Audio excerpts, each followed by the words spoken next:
우리 함께 하나님의 말씀 보겠습니다. 시편 124편과 125편입니다.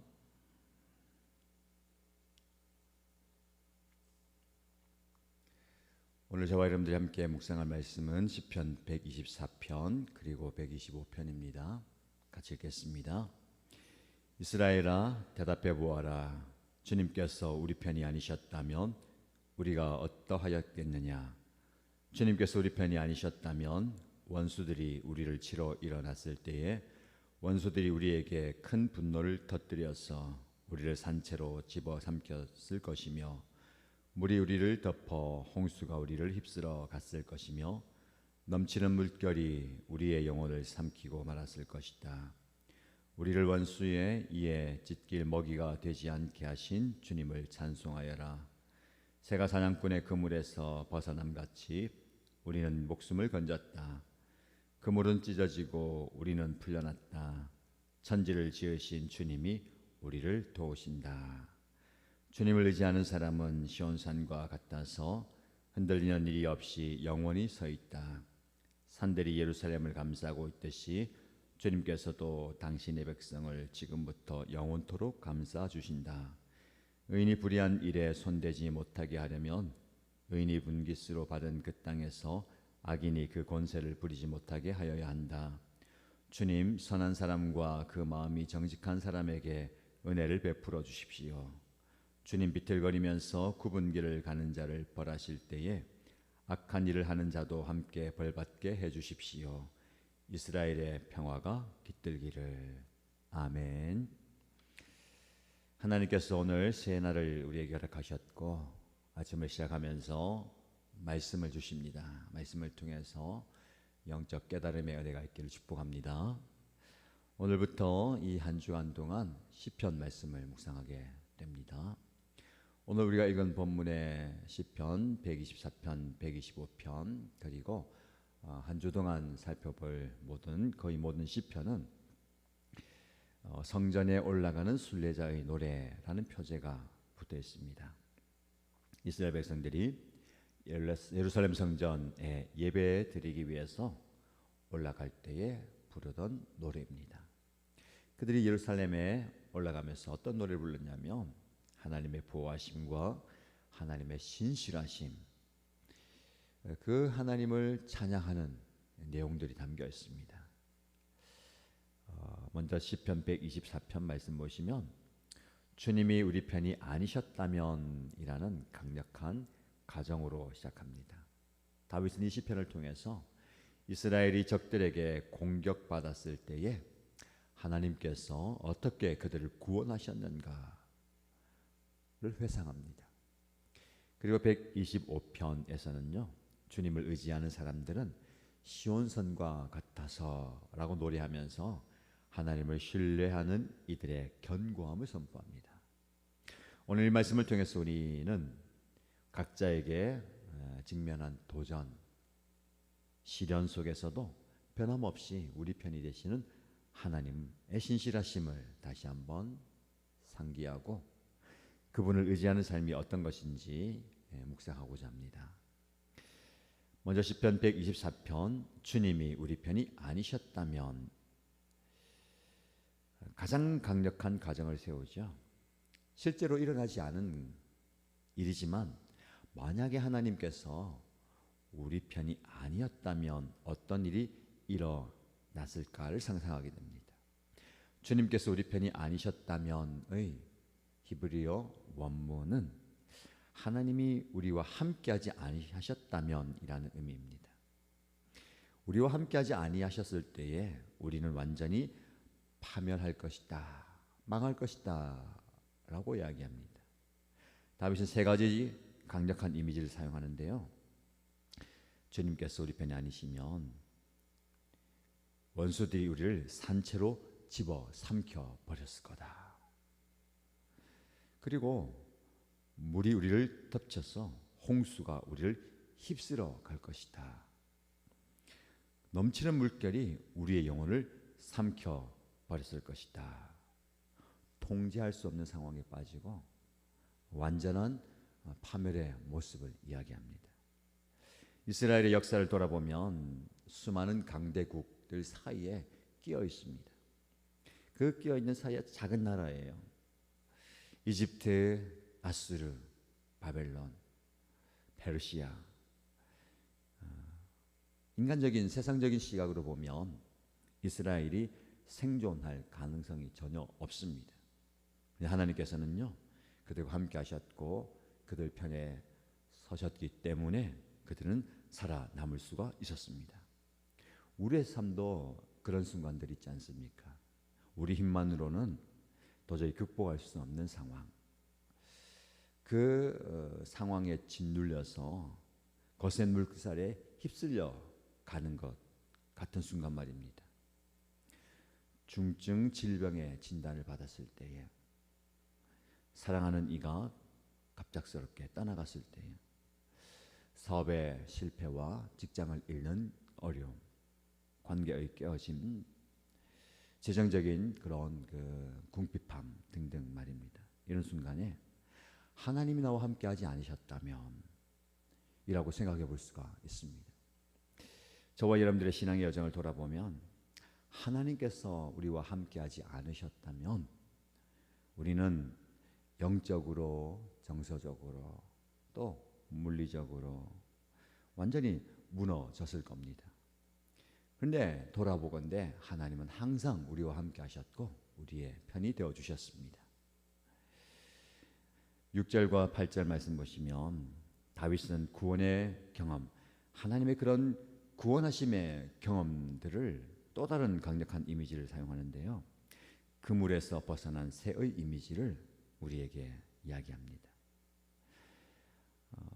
이 히브리인들에게는 아주 생생한 이미지가 될 텐데요, 새를 잡기 위해서 그물을 사용하는 것은 흔한 일상입니다. 그 그물에 걸린 새가 벗어난다는 것은 불가능한 일이죠. 그런데 하나님께서는요, 불가능한 일을 가능케 하십니다. 그 그물에서 벗어난 새가 자유롭게 날아가는 그 모습, 그물을 찢어버리고 풀려났다. 여러분, 그물이 찢어졌다는 것은요, 우연이 아니고 하나님의 직접적인 개입입니다. 우리의 삶 속에 우리의 힘으로 감당하지 못하는 많은 일들, 우리가 하나님께 기도할 때에, 하나님께 도움을 구할 때에 하나님께서 해결하시는 것을 보게 됩니다.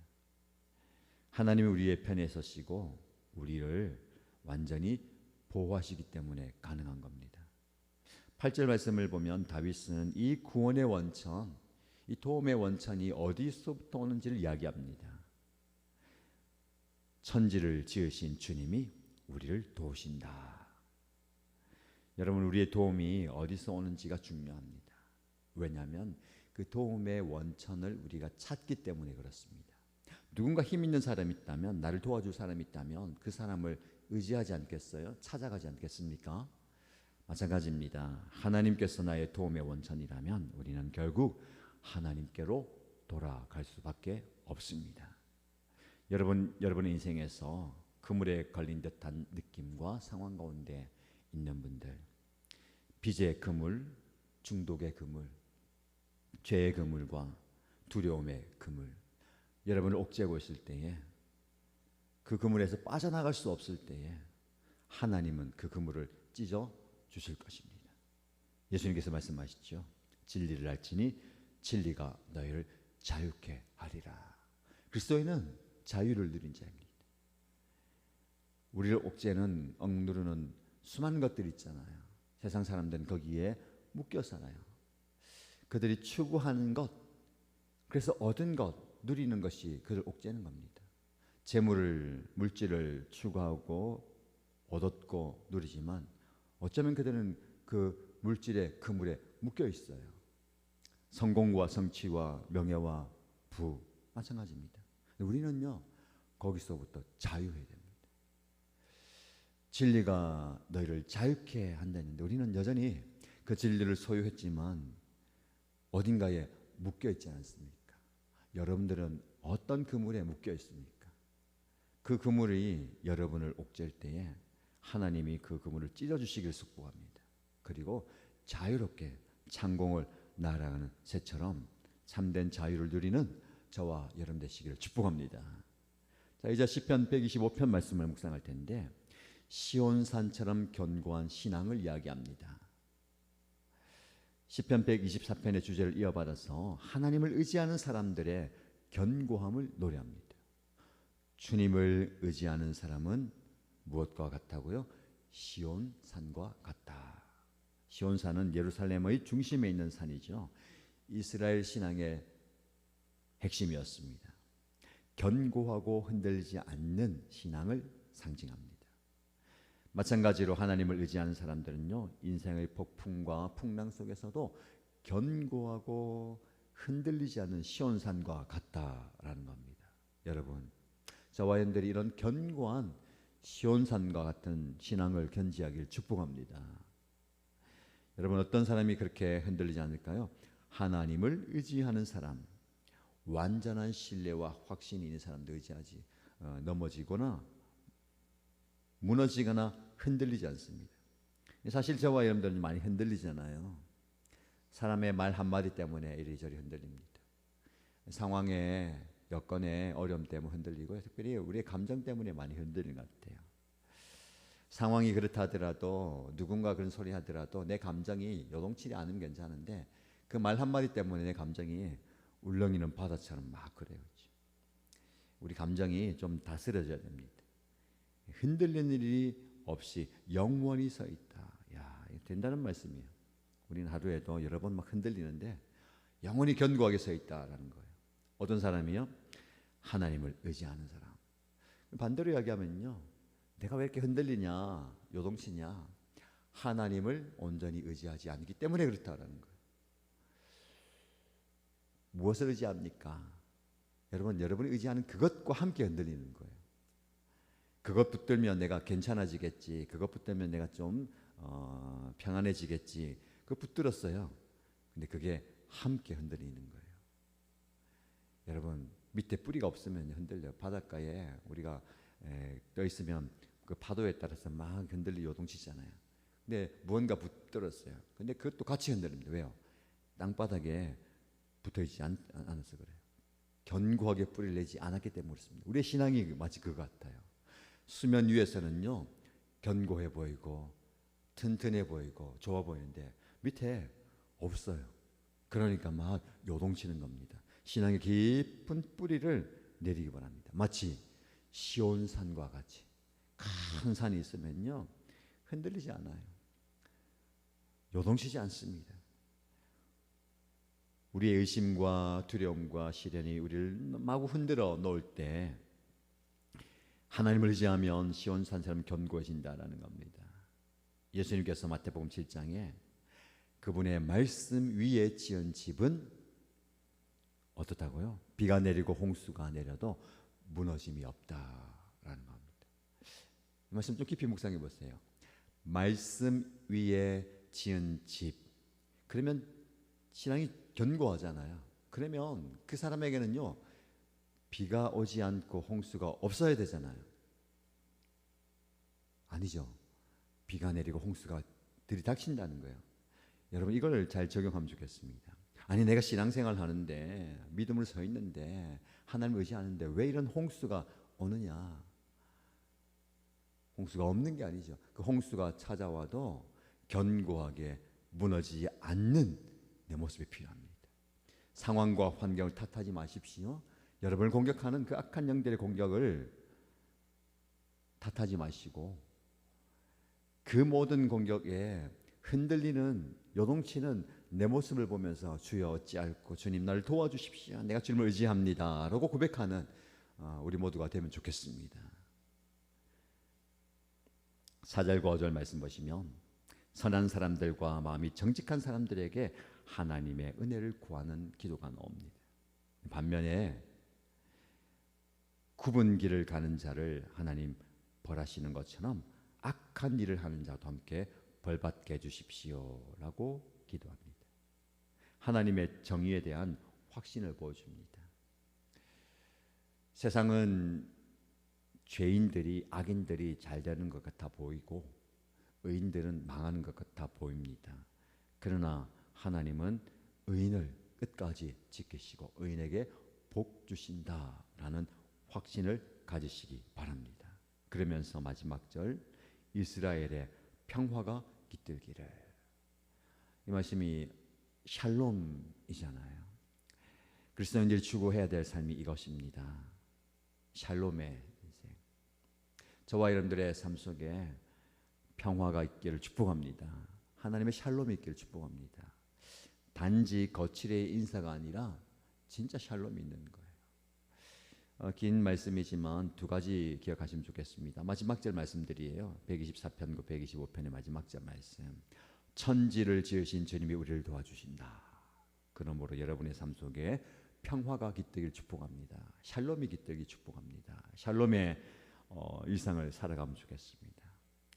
요동치는 바다 속에서도 폭풍우가 몰아치는 삶 속에서도 시온산처럼 견고한 그게 평안이고 주님이 주시는 샬롬입니다.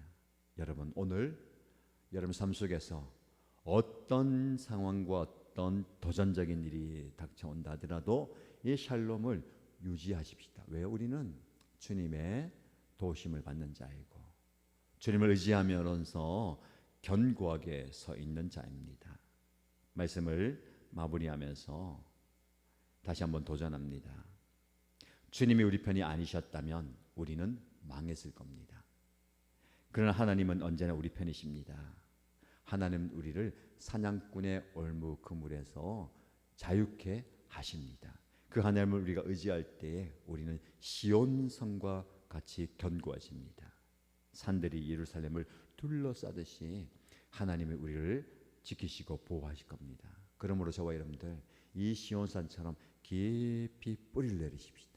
뿌리 없이 흔들리는 모습이 아니라 깊은 뿌리를 내면서 견고하게 서 있는 저와 여러분 되시기를 주님의 이름으로 축복합니다.